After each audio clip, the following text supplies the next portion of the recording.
Alors nous en sommes au retour d'expérience aujourd'hui, à la fois sur les raisons de l'incendie, qui sont essentiellement liées au dérèglement climatique, mais aussi sur les moyens opérationnels qui ont été déployés, et surtout sur la manière dont nous avons pu progressivement arriver à contrôler ces incendies. Les restitutions aujourd'hui nous laissent témoigner que les moyens aériens auraient dû arriver certainement beaucoup plus tôt, et que sur les moyens terrestres, à partir du moment où le feu a pris cette ampleur, il a été essentiel que nous ayons la solidarité de l'ensemble des départements de France et aussi de la communauté européenne, de manière à nous permettre de maîtriser progressivement les incendies. Mais il faut garder beaucoup d'humilité, ce sont essentiellement les conditions météo qui les ont provoquées et ce sont essentiellement les conditions météo qui nous ont permis aussi à terme de les maîtriser. Il faut aujourd'hui imaginer une sécurité civile au niveau national et au niveau européen qui soit certainement d'une plus grande ampleur. D'abord sur les moyens aériens typiquement, il faut imaginer une flotte nationale mais certainement européenne qui nous permette de déployer ces moyens en tant que de besoin au fur et à mesure que les incendies se produisent. Il n'est plus admissible aujourd'hui que nous nous disputions ces moyens aériens entre territoires français et a fortiori entre pays européens.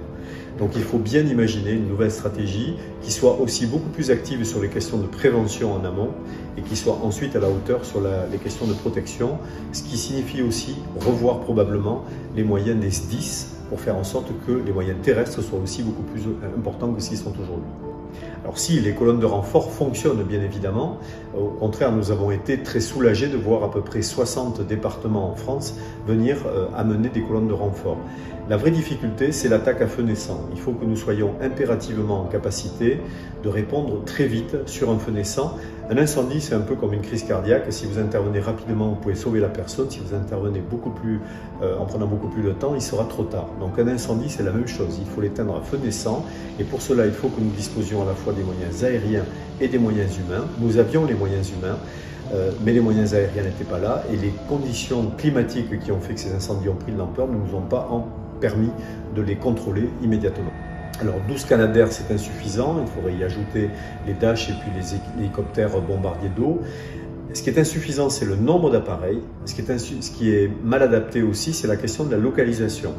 Il n'est pas possible aujourd'hui que nous soyons entre le moment où nous réclamons les avions et le moment où ils arrivent sur le feu, qu'il y ait 2 heures qui se soient écoulées entre temps. Ça n'est pas possible. Il faut impérativement que nous ayons une présence à proximité des zones à risque d'incendie. Le massif des Landes de Gascogne est le plus grand massif de résidus d'Europe, plus d'1 million d'hectares.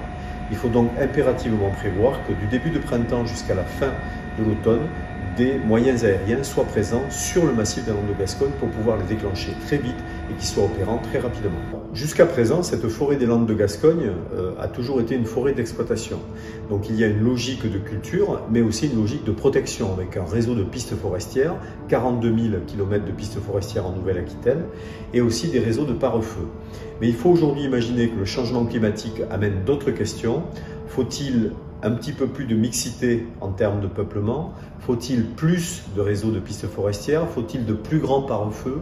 Comment imaginer prévoir des zones d'appui pour les sapeurs-pompiers lorsqu'ils sont en intervention opérationnelle?